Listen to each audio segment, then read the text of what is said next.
전국에서 모인 207명의 평검사들이 10시간 가까이 난상 토론을 벌인 결과 검수완박 법안은 범죄 방지법으로 전락할 것이라고 이야기했습니다. 평검사 회의 결과가 검수완박 입법 방향에 영향을 미칠 수 있을까요? 이 시각 정치권 이슈 윤기찬 국민의힘 법률위원회 부위원장, 이강윤 정치평론가와 함께 짚어보겠습니다. 안녕하십니까? 어서 오십시오. 안녕하세요. 검수완박 법안, 민주당은 좀 빠르게 진행하자라는 생각을 하고 있던데 4월 내 입법 가능하겠습니까?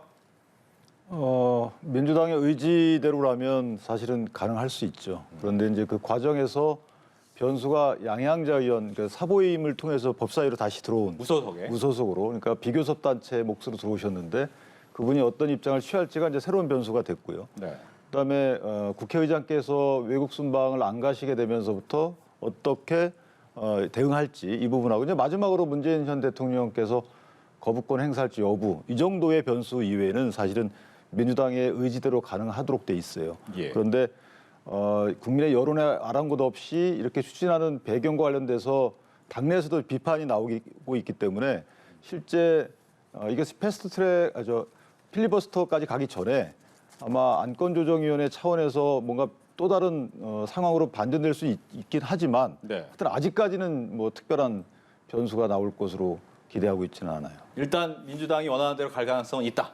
그러니까 워낙 이것이 뭐 논리나 법리 이런 것으로 지금 추진하는 것이 아니고 무조건 해야 된다라는 것이기 때문에 뭐 국민적 여론에 민감했던 민주당 입장에서 보면 좀 의외예요. 지금 반대 여론이 조금 더 높고 대법원에서도 사실상 국회 나와서 반대한다는 그런 취지의 얘기를 했고 법조계 모든 분야, 특히 민변도 그렇게 했고요. 시민단체도 또 그런 취지의 얘기를 했고 민주당 내 지도부 중에 원외 지도부, 그러니까 정당의 지도부죠.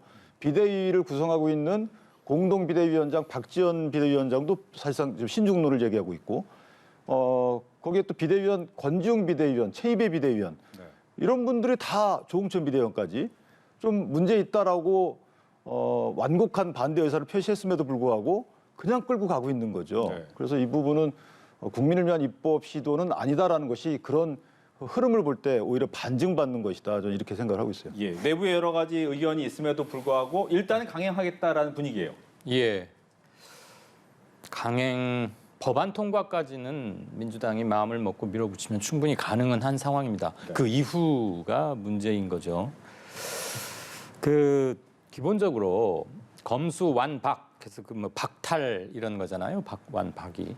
그게 조금 국민들 정서에 거스르는 측면도 없지 않는 것 같아요. 엄밀히 말하면 회수라고 하는 게 조금 더 정확한 표현이긴 하나 이미 그게 너무 익숙해져 버린 용어가 됐으니까 좀 늦은 감은 있고 이 법안을 늦게나마 왜 해야 되는지에 대한 소통 역시 조금 부족했다고 생각합니다.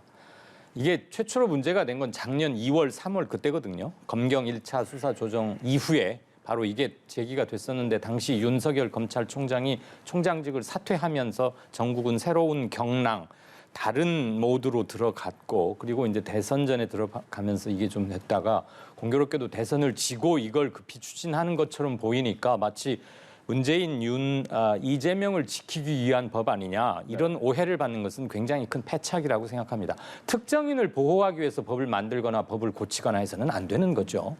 근데 지금 일정 부분 그런 식으로 먹히고 있고 국민의힘에서 이거 이재명 지키기 위한 방탄법이다라는 게 감정적으로 그리고 직관적으로는 일부에게도 먹히고 있는 것도 사실인 것 같습니다. 그런 점에서는 좀 민주당은 억울한 점은 있으나 지금 의석 한두 석 가지고 또 개가 머리를 막 써야 하는 국면이잖아요. 필리버스터를 막 끄려고 하면 이건 좀 입법에서 기술적 사항이긴 한데 지금 민주당이 이권도 있고 얘기 나오겠습니다만 지방선거 특히 서울시장 후보 문제에서 굉장히 어수선하고 질서 있는 지도력을 전혀 보여주지 못하고 있습니다. 그래서 아마도 정말 지켜봐야 될 것 같고 저는 수적으로는 가능은 하나 통과 자체가 중요한 게 아니지 않습니까? 본회의 공포 및 최종적으로 성안이 돼서 국무회의 의결이 돼서 새 정부 들어서기 전에 법률로서 효력을 발휘할 수 있는 상태로 만들어두겠다는 거잖아요. 거기까지는 좀 넘어야 할 산이 많아 보이네요. 근데 제가 한 말씀 드리면 그러니까 이게 특정인에 대한 방탄 입법이다로까지는 모르겠지만 특정 정치 세력에 대한 방탄용이다라고 오해를 받기는 충분하다는 거죠. 이전에 정권 초기에 국정농단 사건 때는 특수 기능을 또 오히려 더 늘렸어요. 예. 특수부 기능을 늘려서 전관석화처럼 대대적인 그 수사를 했다가 어쨌든 그 사건이 끝나고 나서 조국 사건이 터지자마자 이제 그때부터는 또 검찰을 압박을 했죠. 그래서 결국은 수사권까지 뺏는다 그러니까 윤석열 당선인이 총장 시절에 나왔던 거 아니겠어요? 나올 수밖에 없었던 거죠. 그리고 나니까 다시 이 검수완박이란 일부의 주장이 또 수그러들었어요. 네. 그러다가 김은수 총장이 잘 본인들 측면에서 보면 잘 검찰을 이끌고 왔던 것이죠. 국민적 관점이 아니고. 그러다가 정권이 바뀌고 나니까 그러니까 다시 또 검수완박을 이렇게 정광석화처럼 추진하는 거 아니겠어요? 그럼 만약에 이것이 일부 추진했던 분들이 계시지만 숙성의 과정이 없었다는 것이죠. 그리고 굳이 차기 대통령의 법률 거부권까지 예상하면서까지 그것을 염두에 두면서까지 이렇게 갑자기 추진해서 급히 추진할 이유가 뭐가 있는가. 이 부분은 이제 모든 국민들이 예상하는 그런 취지 이외에는 국민적 관점에서 보면 득이 없어요. 예를 들면 지금 90% 이상의 일반 형사사건의 경우에는 이미 수사와 기소가 거의 분리돼 있어요. 이미 이제 지난 1차 수사권 조정에 따라서 경찰이 거의 다 하고 있고 검찰이 보안 수사 요구만 제외하면 거의 수사와 기소가 분리돼 있다고 하는데 여기서 이미 이제 여러 가지 문제점이 나오고 있단 말이죠. 그러니까 이 수사 적체가 생기고 또 분실 수사라는 여러 가지 또 비판이 제기되고 이 피해는 국민이 보고 있단 말이에요. 그런데 이거를 보완해 가지고 또 국민적 피해를 줄일 생각을 안 하고 이걸 또 늘리겠다는 거 아니겠어요? 그러면 수사 기소 분리가 무슨 도구마도 아니고 해보니까 이런 문제가 있다 그러면 일단 스탑을 해야죠. 그리고 보완한 뒤에 다른 개혁 과제를 더 갖고 와서 추진해야 되는데 지금 이것은 오히려 검찰의 수사권을 더 뺏는 쪽으로 간다는 거죠. 그게 이해가 안 가는 것이고 검찰이 그동안 1년 동안에 어떤 잘못을 했길래 그 잘못을 시정하기 위해서 수사권을 뺐느냐. 여기에 대해서 구체적으로 문제 제기를 해야 되는 것인데 민주당은 지금 그런 문제 제기 없이 그냥 수사 기소 분리라는 일반적 도구만을 갖고 와서 뺏는다는 거죠. 이게 이제 특정 정치 세력을 위한 입법이다라고 비판하는 쪽의 시각입니다. 예. 저 짧게 한 말씀만 드리겠습니다. 수사하는 사람이 기소하는 권리까지 주는 것은 과도한 권한 집중 맞다고 저는 생각합니다. 우리 검찰 자료 화면 뉴스 같은 거 보다 보면 대검 이렇게 펄럭이는 깃발 보이잖아요. 거기 영어로 쓰여 있어서 할 수 없이 저도 영어로 말합니다만 프로시큐터라고 돼 있거든요. 그거 기소청 그 말입니다. 기소하는 사람, 수사하는 사람이 아니에요. 인베스티게이터가 아니고. 그런데 우리는 1954년에 당시 사법 체계 이런 것상 어쩔 수 없이 친일 경찰들이 그대로 경찰 조직의 승계가 된 점을 고려해서 다분히 당시의 상황을 고려해서 검찰에게도 경찰 지휘권, 수사권을 일부 준 겁니다. 그게 70년이나 됐기 때문에 야 지금 이렇게 해왔는데 왜 갑자기 바꾸려고 그래라고 하는 건데 잘못된 거를 원상 회복시킨다고 하면 갑자기란 말은 필요가 없죠. 수사와 기소를 분리하자는 대원칙에는 아마 윤 변호사께서도 본질적으로는 찬성하리라고 믿습니다. 언젠가는 해야 할 일입니다. 70년 동안 되어 왔기 때문에 저항이 심하니까 계속 미루자. 그러다가 앞으로 또 몇십 년 또 갑니다. 다만 지금 현재 검찰에게 남아있는 수사권 6개 조항, 검찰, 고위공직자, 반부패, 방위산업 이런 거 있잖아요. 이것을 수사할 기구는 따로 만들겠다는 거 아니에요? 현재 경찰청 내 국가수사본부에 있는 수사 기능과 검찰에 남아있던 6개 수사 영역을 합쳐서 국가수사청 중대범죄수사청인가 가칭이죠. 이런 걸 만들겠다고 하니까 현재의 검찰청을 권한과 인원을 쪼개는 겁니다. 검찰을 없애는 게 아니고 검찰에게는 본래 기소만 할 수 있는 그 제자리로 돌린다고 생각하면 이 문제를 가지고 옥신각신을 길게 할 필요는 없을 것 같습니다. 근데 이게 사실 좀 다른 말씀인 게 수사 기소 분리를 주장하는 분들도 보안 수사권은 다 인정을 해요. 네. 이게 무슨 말씀이냐면 경찰이 어쨌든 만약에 수사권을 전부 갖고 있다 하더라도 경찰이 성취한 사건이 공소 제기를 위해서 이게 좀 부족하더라라고 하면 검사가 좀 더 수사를 할 수 있어야 돼요. 이건 뭐든지 전제가 돼서 논의되어 왔던 것인데 이번 법안에서는 보안 수사권도 다 폐지했어요. 그렇다면 이것은 공소 제기를 위해서는 수사가 불가피한 면이 없지 않아 있어요. 말씀하신 것처럼 공소 제기하는 주체가 수사권까지 있으면 수사한 사람이 공소 제기하면 어쨌든 무리한 공소 제기가 가능할 수 있는 그런 비판적인 시각이 있단 말이죠. 그건 다 공감을 하지만 지금 이런 법안처럼 보안 수사권까지 없애는 거, 특히나 경찰에서 만약 구속돼서 넘긴 사건에 대해서는 검사가 석방도 못해요. 구속 취소도 못합니다. 송치 명령도 못해요. 이 말은 뭐냐면 인권보호적 관점에서 보더라도 이번 입법은 문제가 있다. 그러니까 이런 비판적 시각을 다 반영해서 수기 과정을 거쳐 또 다른 법안을 만들어야 됨에도 불구하고 이걸 전혀 받아들이고 있지 않아요. 특히나 공정거래법이나 자본시장법에 보면 그 수장이 검찰총장에게 고발하도록 돼 있어요. 자, 그렇다면 수장은 검찰총장한테 고발하면 검찰총장이 수사권이 없단 말이죠. 그럼 그건 수사를 못하게 돼 있어요, 현재까지. 그것도 입법을 고쳐야 됨에도 불구하고 언론이 그 문제 제기를 한 지가 벌써 한 4일 됐단 말이에요. 그런데도 지금 이렇게 밀어붙이고 있는 거. 저는 이것은 정말 국민적 시각에서 입법 목적을 갖고 있는 게 아니다. 이것을 자인하는 거다라고 생각을 해요. 상당히 무리한 입법이다. 시기적으로, 내용적으로. 그럼 이렇게 한번 질문 드릴게요. 그 법안을 이렇게 만약 가게 되면 공수처 같은 경우에도 검찰의 역할을 하고 있기 때문에 수사 기소를 또 못하게 돼서 공수처의 역할이 또 애매해질 수 있다라는 지적도 나오고 또 하나는 결과적으로 법무부 밑에 그 새로운 어떠한 기소와 공수처. 수사를 만들어야 되면 결과적으로 민주당에서 생각하는 것과 다른 방향으로 할 수 있는 거 아니냐. 그러니까 수사의 영역이나 수사를 할 수 있는 기관은 여러 개로 쪼개서 네. 각각의 특화된 또는 특정한 업무를 부여하되 기소는 검찰만 할 수 있도록 하자는 거죠. 그리고 검찰과 경찰, 경찰과 공수처, 검찰과 공수처, 그리고 새로 만들겠다고 하는 중수청, 가칭 서로 상호 견제하도록은 해놨어요. 그러니까 지금 사람들이 많이 우려하는 것은 아주 솔직한 말씀을 드리자면 한간에 떠도는 얘기. 경찰한테도 그동안 불만이 참 많았거든. 사실 그렇습니다. 경찰이 10만 명이 넘다 보니까 구성원들도 굉장히 복합타기하고 10만 명이 넘다 보면 그중에 별의별 사람이 다 있을 수 있죠. 그래서 독직 사건도 많고 뭐 뇌물 좀 받고 수사를 뭐 어느 한쪽으로 치중해서 한다거나 우리 그 충분히 그럴 수 있다는 거 압니다. 그거에 대한 우려 때문에 수사를 전부 다 경찰에 맡기나 꼭 그건 아니고요. 경찰이 하는 수사, 중수청이 맡게 될 수사 이런 건 좀 구분이 될 것이고 물론 각 수사 주체와 기소 주체 사이에 확실한 안전판을 만들어 두어야 한다는 것은 기본적인 전제입니다. 네. 하지만 저 전제가 제대로 안 돼 있다는 거죠. 현 법 안에서는. 아니 그러니까 서로 간에 이 법률 체계가 지금 충돌하고 있고요. 그럼 뭐 말씀하신 것처럼 공수처에도 검사가 있잖아요. 그 검사는 수사권을 행사하고 있고요. 공수처에는 수사와 기소가 분리되지 않은 또 수사 분야가 있어요.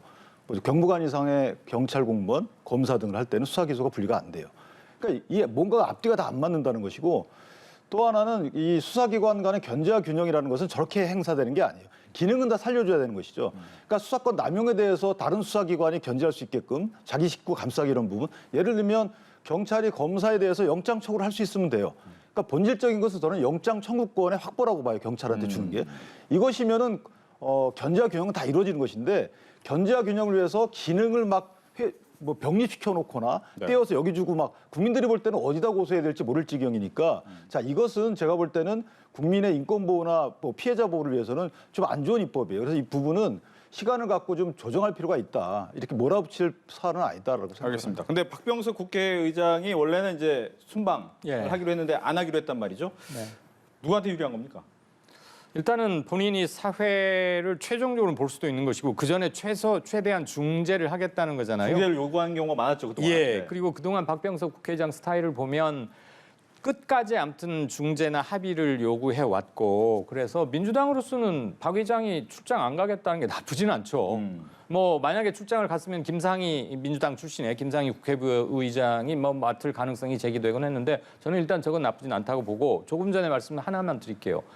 지금 수사를 뭐 6개 분야를 어디서 하냐, 뭐 영장 청구 이런데 99%의 국민들에게는 이 법이 되더라도 자기 일상생활에 큰 없습니다. 근데 지금 일선 검찰들이 막 반대하고 나서는 이유 중에 하나가 이렇게 하면 국민들이 심대한 타격을 볼 거라고 하는데 뭔가 속 시원한 예를 한번 들어줬으면 좋겠어요. 국민들 대부분에게 미치는 건 아닙니다. 솔직히 말하면. 제가 예를 하나 드릴게요. 드세요. 아까 말씀드린 대로 우리가 통상 주가 조작 사건의 경우에는 이게 예. 시세 조정 이런 거는 자본시장법 위반이에요. 예. 그거 지금 수사 못 한다니까요.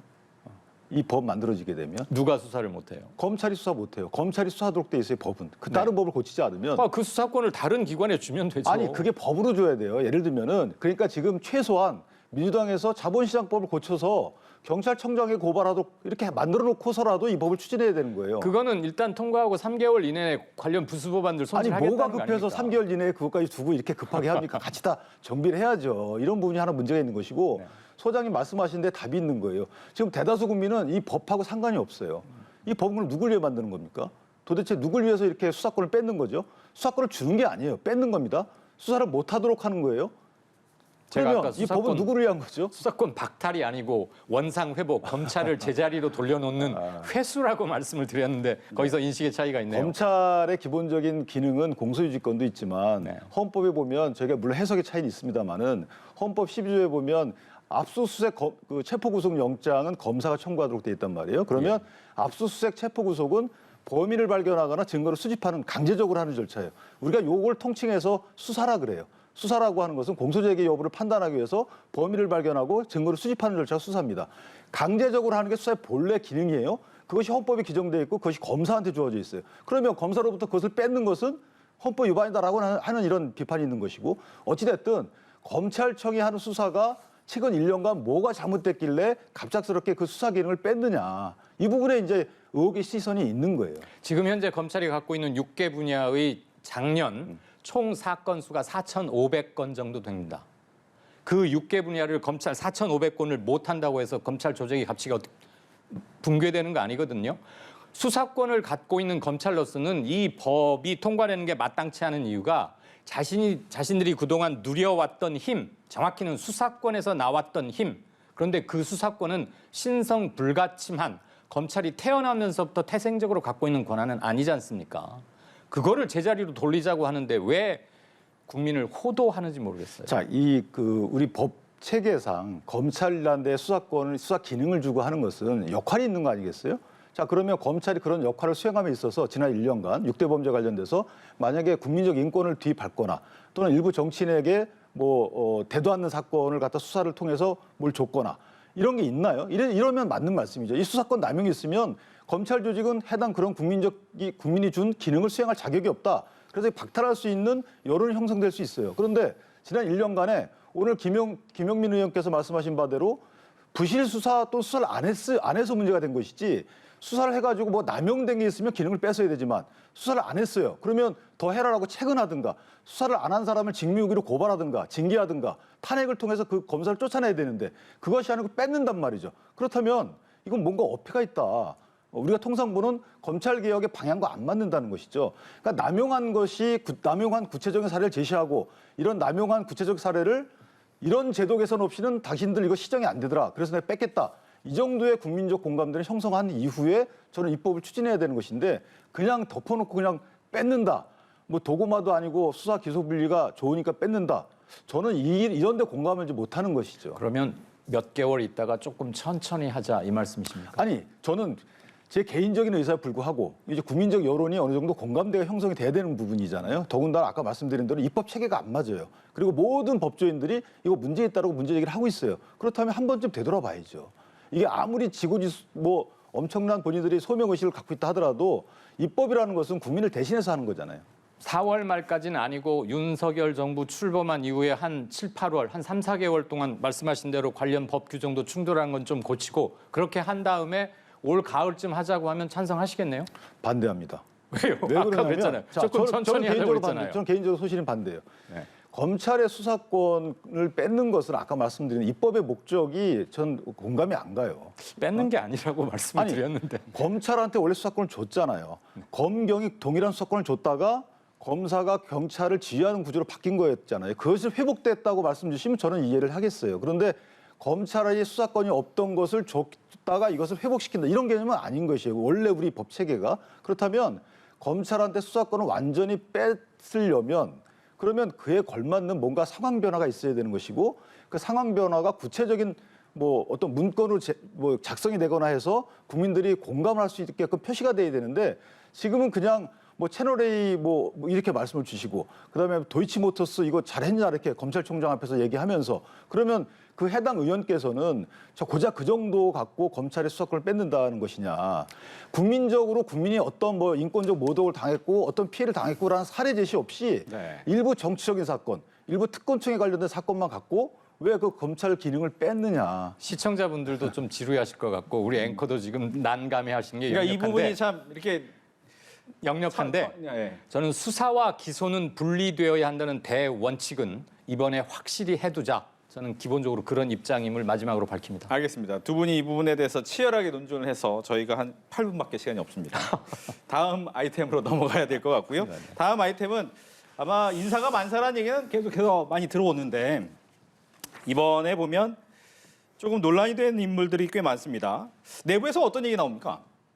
다양한 의견이 있죠. 네. 보는 관점에 따라서 예를 들면 지방선거에 초점을 맞추는 분들은 아무래도 이것이 뭐 낙마 사유에 해당하는 여부에 불구하고 여론이 안 좋으면 상당히 그 주의 깊게 보는 것이고요. 네. 또는 뭐 지방선거와 관계없이 그 사유의 객관성만 보고 이것이 거기에 해당하는지 여부를 또 판단하시는 분이 있고 뭐 그 입장에 따라서 다양한 의견이 있는 것으로 보입니다. 네. 민주당 입장에서는 이번에 적어도 정호영 보건복지부 장관 정에 대해서는 낙마 얘기를 좀 강하게 하는 것 같더라고요. 네. 인사청문회도 일종의 원내 절차이고 뭐 정치권에서는 사안별로 전략이라고 생각할 수 있겠죠. 그런데 저는 한 걸음 떨어져서 국민들 입장에서 다시 한번 말씀을 올리고자 하는데 어느 계열 정권이 들어서든 간에 사람들의 눈높이와 도덕에 대한 요구가 확장되어 가는 것은 역사 발전이라고 생각을 합니다. 윤석열 정부라고 해서 어느 정도까지는 봐줘야 되고 그런 거 없고요. 문재인 정부에서도 잘못된 인사 있었으면 굉장히 비판이 많이 가해졌습니다. 제발 지금 국민들이 이른바 장관 후보자라고 하는 공직 후보자들에게 이런 거죠. 개인 생활이야 집에 가서 어떤 생활을 하건 어떤 준법성을 갖고 있건 회사 밖에서는 어쨌건 간에 돈만 잘 벌어오면은 괜찮은 그런 기업인의 인사가 아니지 않습니까? 공직은. 요즘은 사실 기업에서도 그런 사람 좋아하지 않고 높은 자리 못 갑니다. 다 내치고 하지만. 그런데 지금 이번에 장관 후보자 18명 발표됐는데 저분이 과연 그 직에 맞는 윤석열 당선인이 그렇게 강조했던 능력이 정말 출중한지 어쩐지는 아직은 확인할 겨를이 없어요. 일을 안 해봤기 때문에. 그럼 사람들은 그가 어떻게 그동안 살아왔는지를 보고 일단 평가할 수밖에 없습니다. 우리가요. 공직 후보자들, 특히 장관 후보자들에게 성직자 수준의 도덕성을 요구하는 거 아닙니다. 인사청문회 뭐 잘못됐다, 망신주기다 이러면서 우리가 지금 성직자 뽑냐고 그러는데 전혀 그거 아니에요. 그냥 제발 성실하게 자기 의무 다하고 세금 내고 열심히 살아온 평범한 사람, 우리 같은 사람 중에서 하나 좀 골라봐라 이거예요. 잘해왔던 사람들이 자신의 기득권을 이용해서 뭐 요추 5번이 어떻고 요추 6번이 많이 틀린 일을 국민들이 그걸 왜 알아야 합니까? 의사들이 쓰는 말인데 현장에 쓰는 전문 용어다. 이것은 요추 6번을 말하는 건 나에 대한 명예훼손이라고 보건복지부 장관 내정자가 그렇게 말하는 걸 부끄러워해야 되죠. 제발 저런 말이 안 나오게. 뭐 카이스트에 내 아들이 들어갈 때 재외국민 자격이었다. 사람들은 그런 규정이 있는지도 몰라요. 왜 하필 고르고 고른 사람들이 꼭 꼬리표 하나씩은 달고 오느냐. 우리는 그걸 실망하는 것이다. 제발 국민의힘 그리고 당선인은 거기에 좀 귀를 열었으면 좋겠습니다. 국민의 인수위 당사에 가면 뒤에 써 있더라고요. 겸허하게 국민의 뜻을 받들겠습니다. 말로만 써놓으면 뭐합니까? 국민들이 원하는 것, 상식에 버긋나지 않는 사람 하나 내놓는 것, 국민들이 원하는 그거라고 생각합니다. 네. 문재인 정부에서 이 인사청문회에서 부적격 청문 보고서를 받고 통과한 사람이 이제 34명이었어요. 그런데 윤석열 정부에서는 그런 부분이 없어야 된다라는 얘기가 나오는데 이번 청문회가 좀 시범대가 될 수 있을까요? 일단 뭐 워낙 민주당의 의석수가 많고 그래서 뭐 총리 같은 경우에는 인준을 받지만 나머지의 경우에도 그 기준을 어떻게 세우는지에 대해서는 뭐 국민의힘이 왈가왈부할 건 아니에요. 그것은 뭐 그 민주당에서 본인들이 결정할 일이지만 정호영 후보자의 경우에도 사실 이건 분명히 해야 되는 것이죠. 객관적 사실관계는. 예를 들면 정호영 후보자가 본인이 입증해야 될 부분이 있어요. 그러니까 병역 같은 경우에는 본인이 아들의 뭐 MRI나 이런 것들을 비공개로 검증받을 필요는 있는 것이죠. 그리고 재검받겠다고 하는 것이니까 그건 다 허용해 줘야 되는 것이에요. 이전에 저것을 공개하지 않느냐라고 하는데 우리가 박원순 전 시장의 경우에 아들의 엑스레이 공개돼서 상당한 공방이 있었어요. 가짜도 돌아다니고 그다음에 뭐 어떤 특정인은 그거 갖고 명예훼손을 처벌받기도 하고 했단 말이죠. 자, 그런 것들 때문에 비공개로 검증하겠다라고 지금 얘기하는 것 같고 그건 받아봐야 되는 문제가 있고요. 그다음에 입시 문제와 관련돼서는 사실은 문제 제기하는 분들이 또 구체적인 문제로 그 해명해달라고 요구해야 되는 경우도 있어요. 예컨대 뭐 논문에 관련된 부분들은 이제 정호영 후보자가 얘기를 해야 되겠지만 평가 부분이 있잖아요. 이것이 뭐 구술 평가가 어떠니 저떠니 이런 부분은 정호영 후보자 입장에서는 무고함을 어떻게 할 수가 없어요. 이미 외관은 오해받을 만한 외관이 있는 건 맞지만 그렇다면 평가 과정에서 얼굴을 알아보고 이것을 이렇게 했다더라라고 구체적인 정황 정도를 제시해서 이 부분에 대해서 해명하라라고 해야 되는데 무고함을 입증해라 이렇게 외관이 형성돼 있고 결과론적으로 특혜받은 듯하니 이건 당신 무조건 잘못했다 이렇게 보는 시각도 이것도 문제가 있는 거예요. 그래서 조금 더 민주당에서는 구체적으로 어떤 부분이 그러니까 객관적인 데이터 이런 게 아니고 관련 평가위원들이 어떻게 해서 이 사람한테 특혜를 줬는지 어떤 경로가 어땠는지에 대해서 정황 정도는 제시해야 된다 이렇게 생각합니다. 예. 네, 제가 조금 전에 좀 어조가 약간 높아졌고 말 속도도 빨랐습니다. 시청자 여러분께 양해 말씀드리고요. 민주당 정권 문재인 정부에서도 잘못된 건 명백히 비판받아야 합니다. 그리고 앞으로 윤석열 정부 이후에 어떤 정부가 들어서던 저는 공직 후보자는 제발 국민들 상식 그 흔히 쓰는 말 상식만이라도 좀 지켰으면 좋겠다는 것이고요. 지금 논점이 포커스가 정호영 장관에게 많이 쏠려 있는데 딱 이 점만 말씀드리고 싶습니다.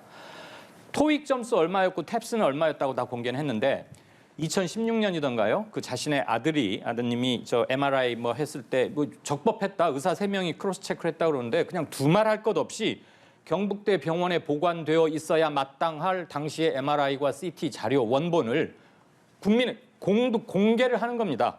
어느 집단이든 와서 이거 검사를 해보시라. 지금 재검 받겠다고 하시는데 예, 그럴 정도의 열정적인 태도라면 문제는 2016년인가요? 2차 신체 검사를 받을 때의 그 환자의 상태인 것이지 정 장관 후보자의 아들의 지금의 허리 상태가 궁금한 게 아니지 않습니까?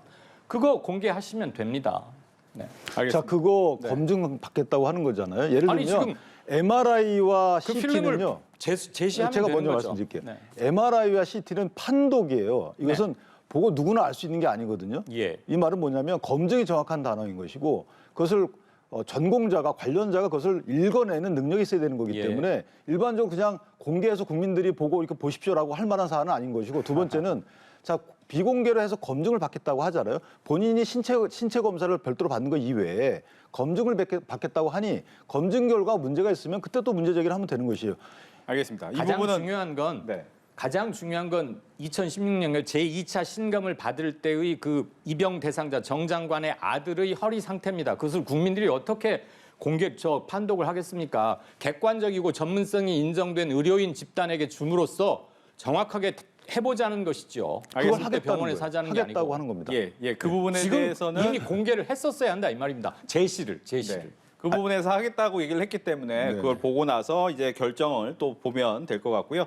끝으로 이제 한 가지 질문해야 될 것 같습니다. 송영길 전 대표 같은 경우에 공천에서 배제가 됐습니다. 박주민 의원 역시도 배제가 됐는데 이 부분을 놓고 민주당 내에서 좀 말이 많습니다. 어떻게 해결해야 됩니까? 원칙도 없고 질서도 없고 무엇보다도 전략 공천을 하겠다고 했는데 하루하루 다르게 바뀌고 있고요. 적어도 예비 후보로서 절차를 갖춰서 후보 등록을 한 사람들에 대해서 컷오프를 했으면 그 근거는 밝혀야 할 의무가 있다고 봅니다. 근데 그 과정에서 매끄럽지 못했고 이게 문제가 되자 윤호중 비대위원장은 누가 이거를 유출시켰는지를 찾겠다고 했는데 네. 그건 정말 본말을 놓친 무엇이 문제인지 역시 민주당은 이 부분에서 정확한 민심을 못 읽고 있는 것 같습니다. 대단히 큰 패착이라고 생각합니다. 예. 오세훈 시장의 상대방을 구하는 거죠. 네. 근데 어쨌든 아마 이게 객관적인 경쟁력보다는 당내 역학관계 또는 향후 조성될 당내 역학관계 설정을 뭔가 이렇게 좀 하는 듯한 느낌은 받는데 구체적으로 이제 추측이고요. 어쨌든 민주당이 이전에 국민의힘이 겪었던 전국 단위 선거 4연패의 수렁에서 국민의힘이 어떻게 빠져나왔는지를 한번 반추해보고 조금 더 참신하거나 새로운 분들로 도전적인 시도를 해보는 것도 나쁘진 않겠다 이런 생각을 해봅니다. 알겠습니다. 정치권 이슈 두 분과 함께 이야기 나눠봤습니다. 오늘 얘기 잘 들었습니다.